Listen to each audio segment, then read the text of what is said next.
I love it. I love it. I love it. Look at this. This is the greatest thing I've ever seen. Hey, I'm not surprised.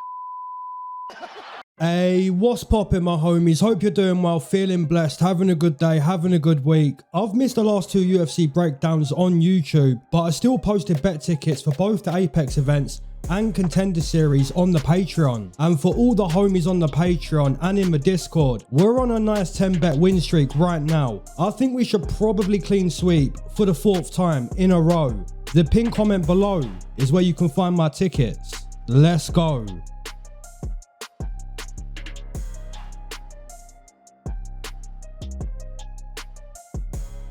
First matchup on the card, we've got Karine Silva taking on Dione Barboza, and this is excellent matchmaking to kick off the pay-per-view card. So let's start the breakdown with the more experienced fighter, that is Karine Silva. Now, Karine Silva is both a grappler and striker. Her jiu-jitsu attacks are so good. She's finished multiple fights via submission in the UFC. Her UFC debut against Poliana Botelho, it was a Darce choke win. Then she submitted Ketlin Souza with a knee bar, and then later finished Marina Moroz with a guillotine choke. So it's not like she's a specialist in one specific submission. She's got multiple submission wins in her arsenal. And looking at Karine's striking, I'd say she's a pretty technical striker. The way she mixes up her attacks, she doesn't just go to one target area. She's always mixing up those kicks. She'll go low, to the body, to the head. She mixes up those kicks very, very well. But here's the problem with Karine Silva. Her cardio. Her cardio is just not good. So if you've got a 1-1 fight going into that final round and you've got a bet on Karine Silva, it's time to start sweating. Now her opponent, also Brazilian, Dione the Witch Barboza. I really like what I see from Barboza. She's a phenomenal jiu-jitsu player, an absolute beast on the ground. And her stand-up is definitely improving fight by fight. She's fast on the feet, at least early in the fight. And she's got good power, improving technique. But guys, my problem with Barboza is similar to Karine Silva. I think her cardio is kind of weak. Look how tired she got in her UFC debut against Ernesta Carrasque. She got very tired, and that was over in Brazil. And even when she fought Miranda Maverick, she just lacked the experience in that fight. She was always a step behind the whole time in that fight. And I kind of feel that the experience of Karine Silva should be able to keep Barboza a step behind for most of the fight. We could have a 1-1 score going into that final round, and both of them are tired at this point, making it a 50-50 shootout for a 29-28 score. But even then, I'd still lean towards the experience in a final round shootout for that 29-28. So the prediction has to be Karine Silva. Next matchup, we've got Nursultan Ruziboev taking on Bryan Battle. Man, good matchmaking. Good matchmaking early on this card. Now, Bryan Battle was 7-1 inside the UFC. And honestly, he should be 8-1 because Angelosa, he quit. He was getting absolutely dusted and he quit. Now, Bryan Battle's been an absolute nightmare for pretty much all of his opponents. But he's now stepping back up to middleweight after having real trouble making weight in his last fight against Rude Boy Randy Brown. On the flip side, we've got Nursultan Ruziboev, who's definitely improving fight by fight. Nursultan is usually a kill or be killed type of fighter, but not in his last fight. He proved he could go the full 15 minutes and he got his hand raised against Dustin Stoltzfus. Now, I know when you say Dustin Stoltzfus, you don't really think of a high-level fighter, but he still got his hand raised over 15 minutes, and that's not something we usually see for Nursultan Ruziboev. So winning on points does show progression in his skill set. It shows he's working hard in the gym. So how does a fight go between the Butcher and Nursultan Ruziboev? Well, there's solid potential for a stoppage on either side.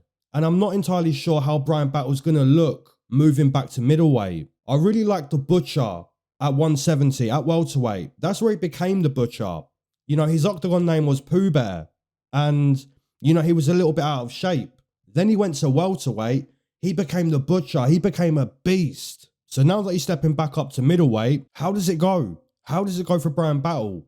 I'm not too sure. So I'm actually going to pick an underdog. I'm actually going to pick Nursultan Ruziboev. Next matchup, we've got Edson Barboza taking on Drakkar Klose. A very tough matchup to predict and an even tougher one to bet on. First of all, guys, I'm going to break down the skill sets of both of these fighters. Then I'll explain why I believe it's a tricky prediction or a tricky bet. With Edson Barboza, we're talking about one of the greatest kickers of all time when it comes to low kicks, body kicks, head kicks, wheel kicks, switch kicks, roundhouse kicks. He's simply one of the most lethal kickers the sport has ever seen. That's just a fact. And after 4 years and 8 fights at featherweight, he's now stepping back up to lightweight. Now that's a challenge in itself, being back inside the octagon with a natural 155er in Drakkar Klose. Now Drakkar is primarily a kickboxer, but a much better boxer than kicker. So really, it's a kicker versus boxer matchup. And Drakkar's had some really fun fights over the years. When we talk about Drakkar, you remember that unforgettable 2020 war against Beneil Dariush. You know, that was such a fun fight. Drakkar was so close to winning. And then Beneil just lands this massive punch. And Drakkar starts moving across the octagon. And that's the beginning of the end. That was a war. And that was back in 2020. Now, Drakkar's coming off a loss to Joel Alvarez. And Drakkar got stopped early in that contest. He didn't even make it past round 1. So here's the problem, I believe, betting on this fight or making a prediction in this fight. The problem is both of these fighters are past their prime. They're both washed. So the real question becomes, who's more past their prime? Who's more washed? And who can we trust more? Those are the main questions with this fight. And anytime you're asking questions like that, who can we trust more? Who's more past their prime? Who's more washed? Anytime you're asking that, you put the gun to their head. You put the M16A4 from COD 4 2007. You point that gun to the head. I think Drakkar Klose is more past his prime. I think Drakkar Klose is more washed. I think we can trust Edson Barboza just that little bit more. So my prediction has to be Edson Barboza to win a classic Edson Barboza kicking masterclass. But like I said, it's a tough prediction because they're both past their prime. Next matchup, we've got Alexander Hernandez taking on Chase Hooper. A very interesting matchup. Now, Chase Hooper, he's been looking very good lately. He's been looking very decent. He completely dominated Jim Miller for the full 15 minutes. A little bit disappointing that he couldn't get a submission, but still a very, very dominant performance. And before that fight, I believe he got a round 1 submission against Clay Guida. So he's taken out a couple of the OGs in his last 2 fights. Now, Chase Hooper, man, he's on a win streak. He's on a nice win streak. And his stand-up is improving fight by fight. But not to the level that you can really trust him in a stand-up fight. He's a ground fighter. He's a grappler. He's a world-class lifelong jiu-jitsu player. Now, his opponent, Alexander Hernandez, who's primarily a wrestler. But do you want to wrestle against someone like Chase Hooper? If you're Alexander Hernandez, forget the wrestling in this fight. Because if you take down Chase Hooper, I'm 90% sure you're getting submitted. You're getting wrapped up like a blunt. You're getting swept. You're getting dominated on the ground by the lifelong jiu-jitsu player. So if you're Alexander Hernandez, you need to box. And to be fair, he does carry some decent power in the 4-ounce glove. But the problem with Alexander Hernandez, he always has, bad cardio in his performances. And that's not going to work against an improving, young and hungry Chase Hooper. We've seen Chase Hooper lose fights on the feet. We've seen him show a lack of understanding in the stand-up. We've seen him show zero head movement. So there is a chance that Hernandez looks great early in the fight. But what I think is more obvious than Chase Hooper getting boxed up on the feet, I think Alexander Hernandez just has a history of breaking, a history of falling off a cliff in terms of cardio. He always slows down in that second round. So even though round 1 may be a shaky round for Chase Hooper, he may get boxed up in round 1. I just think the fight's going to go to the ground at some point, probably in the second round. And at that point, we're going to see the massive skill difference on the ground, the massive difference in jiu-jitsu skill. I think Chase Hooper, he finds a submission and continues that winning streak. So the prediction has to be Chase Hooper via submission. Next matchup, we've got Jessica Andrade taking on Loopy Godinez. Nice matchmaking here. We've got the former champion Jessica Andrade, who hasn't looked her best in recent performances, which is a decent indicator that she's past her prime. But guys, there's an old saying, form is temporary, class is permanent. And even though she's past her best, Jessica Andrade is still a world-class mixed martial artist. She's capable of turning back the clock, capable of showing up on any given night and putting in a championship level performance. Recently though, that's not been the case for the legendary Brazilian fighter that is Jessica Andrade. Her opponent, Loopy Godinez, is honestly a very, very good fighter. One of my favourite fighters, to be fair. This will be her 14th UFC fight, and that's good stuff. Now, Loopy Godinez, a very powerful wrestler, a very powerful puncher. That being said, there have been moments in her UFC career where her performances, they've kind of felt inexperienced. For example, she got outworked and kind of dominated a little bit by Angela Hill, and she was a -400 in that fight. She also lost as a -200 against Vernie Jandiroba, and there was a round in that fight where she just laid on the floor and they were kind of attacking each other's heel. But you're watching that fight thinking, you're not going to heel hook Vernie Jandiroba. I know she's trying to stay safe in that moment, but that's a whole round wasted. And she's a -200 in that fight. She loses. She also lost as a -200 against Luana Carolina. And that fight was on short notice and upper weight class. But still, her skill set is greater than Luana Carolina. I felt the size of Luana in that fight was the real reason why Luana got her hand raised. Even in her most recent performance, which she did win. She did win in her most recent fight. But the final round, look at the final round. She was gassed. She was exhausted in that final round. So I do feel that there's moments in her fights where she's kind of outmatched. But she's still a strong wrestler, a strong puncher, a tough fighter, and a solid competitor is Loopy Godinez. For me though, it feels like a y'all must have forgot type of matchup. I want to put some respect on Jessica Andrade. She's a massive puncher. She's fast. She's technical. She's a former champion.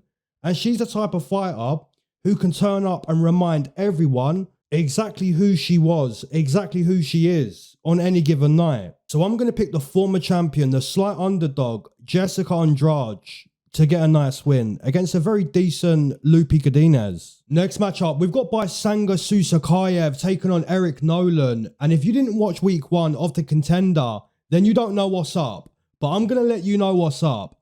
Baysangur Susurkaev was the standout fighter of week 1. He completely dusted his opponent. And Dana White has been heavily glazing Susurkaev. And rightfully so. Rightfully so, man. He's a training partner of Khamzat Chimaev, so it's pretty cool to see him get a quick turnaround from his Contender Series performance to join his brother on a stacked pay-per-view. Guys, I'll be honest, I don't know who Eric Nolan is.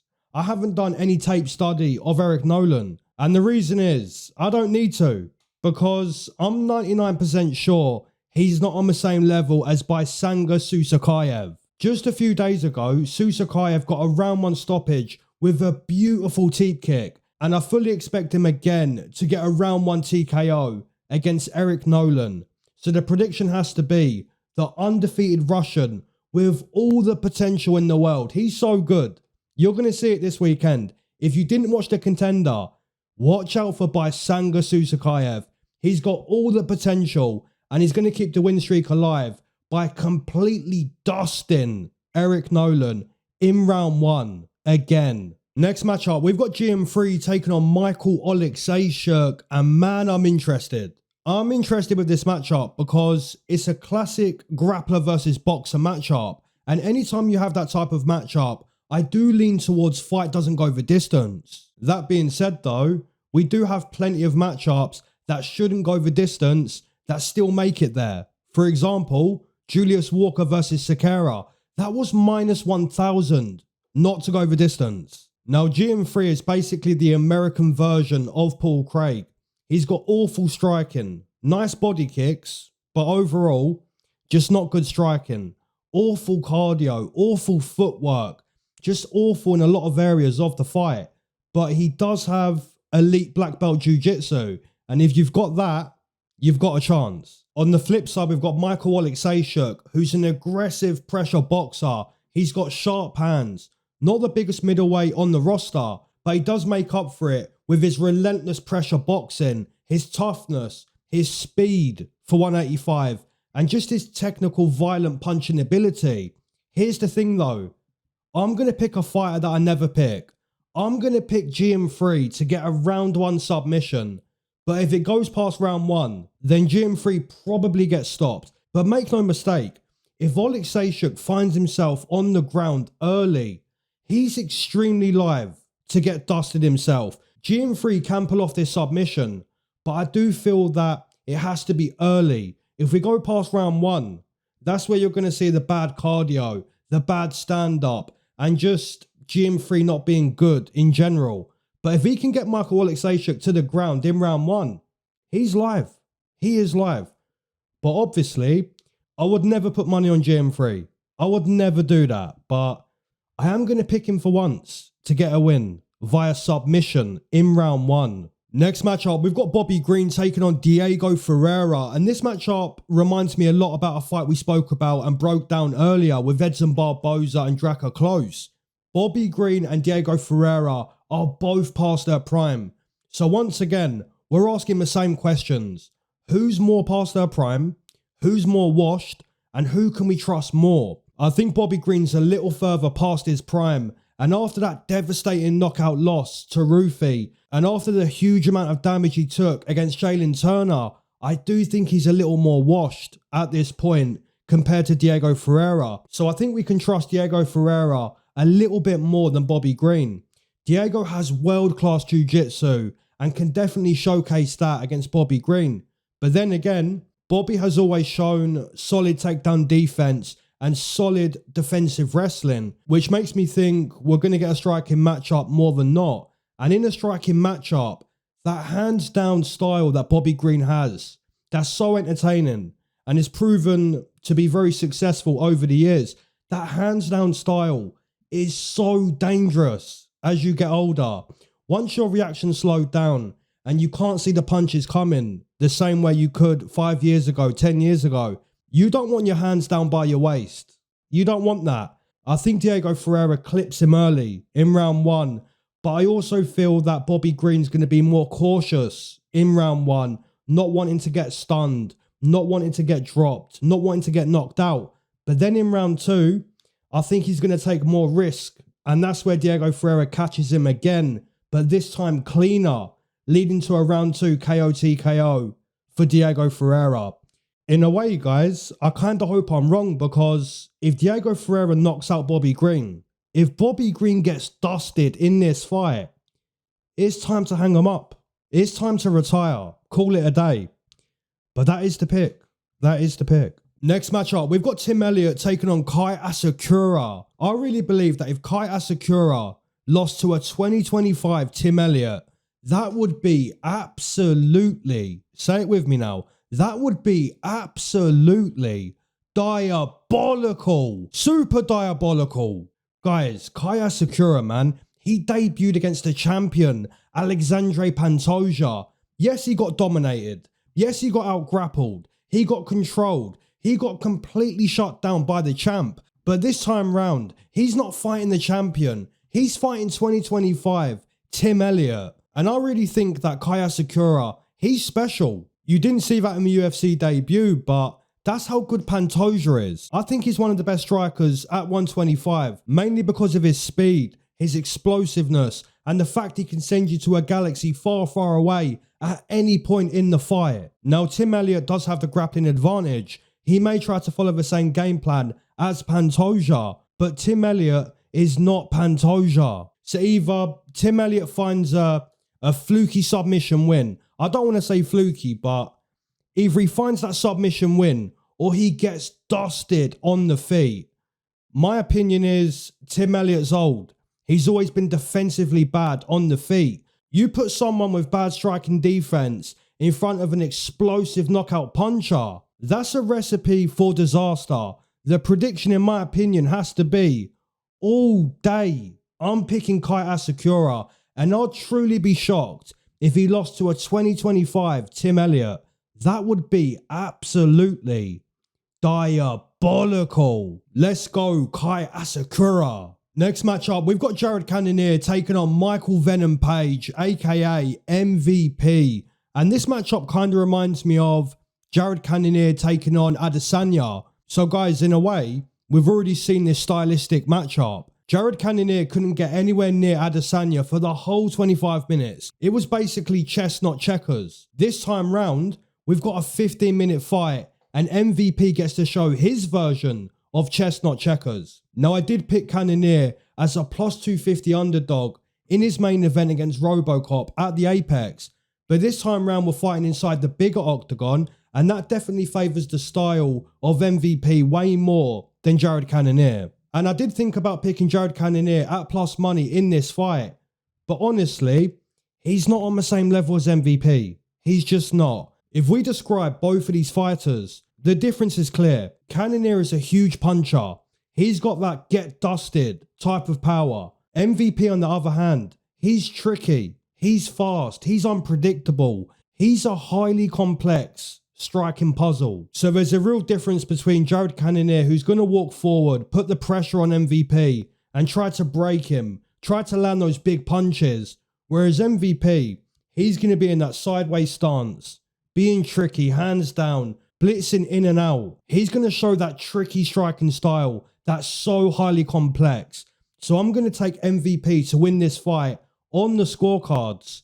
And, you know, Jared Cannonier may have a couple moments here and there where he lands a big punch and MVP gets a little wobbled. But I think overall, MVP is going to outstrike Jared Cannonier and impress the judges that little bit more. So my prediction has to be Michael Venom Page, MVP. Next matchup, we've got Carlos Prates taking on Jeff Neal, one of our favourite fighting nerds, making an appearance this weekend.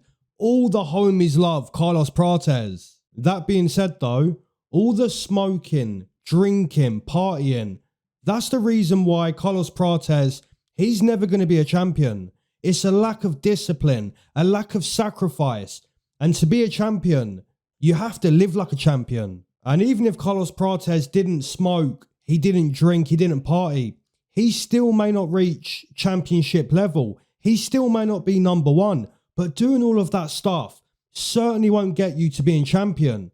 Having said all of that, Carlos Prates is like a mini Alex Pereira. He's got an amazing left hook, fight-ending power, killer calf kicks, amazing teep kicks to the body, and devastating head kicks. He's a dangerous Muay Thai striker. On the flip side, we've got Hands of Steel Jeff Neal, who definitely has fight-ending power. He's got amazing boxing, powerful boxing, and he does possess the power to upset Carlos Prates. Make no mistake, Jeff Neal could outbox Carlos Prates and shock the world this weekend. But I did hear Jeff Neal say that he's only training for a one-round fight. And that's weird, because Carlos Prates just went 25 minutes with Ian Gary. So Carlos Prates isn't a round one or bust type of fighter. If Jeff Neal goes all out in round one, gives everything he has in round one and has nothing left for round two, you can pretty much guarantee that Carlos Prates is going to send him to a galaxy far, far away. It's boxing versus Muay Thai. And when it's boxing versus Muay Thai, most of the time, we go with the art of 8 limbs. We pick Muay Thai.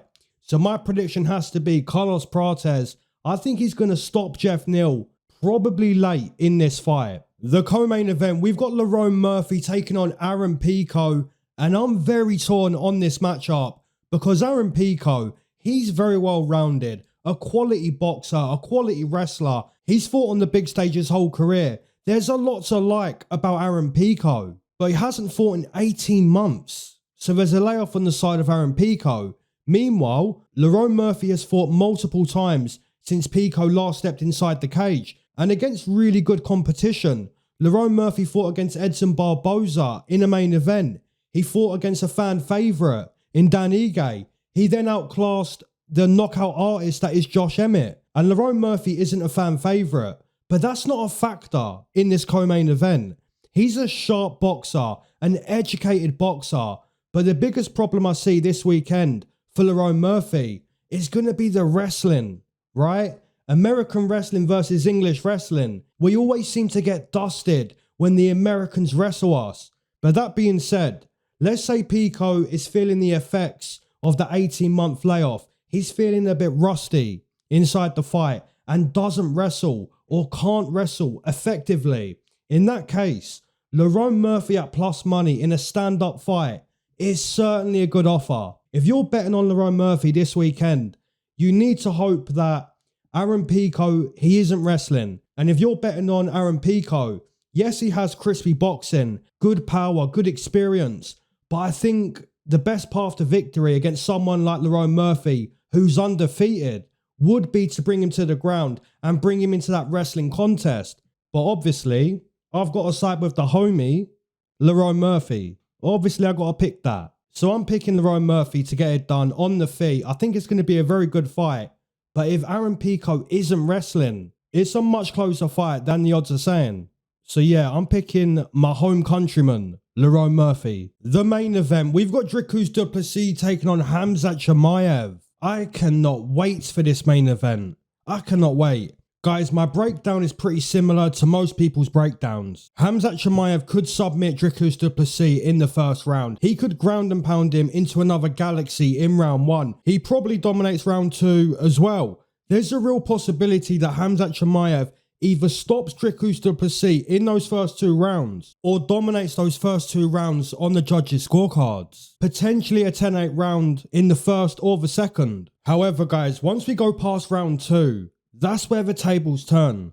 That's where things start to go bad for Khamzat Chimaev, because at that point, he's tired. And Dricus du Plessis, being the awkward champion that he is, he'll find a way to break him. But guys, my first question is this. Can a tired Khamzat Chimaev still get takedowns against Dricus du Plessis? I do lean towards yes, more than no with that question, because Khamzat is such a dominant wrestler, not only super strong, but so technical with his takedown attempts. And, you know, Dricus du Plessis, even Robert Whittaker was able to get takedowns against Dricus. So even a tired Khamzat, I think he can still get takedowns. But then the follow-up question becomes, if a tired Khamzat can still get takedowns, can he keep them?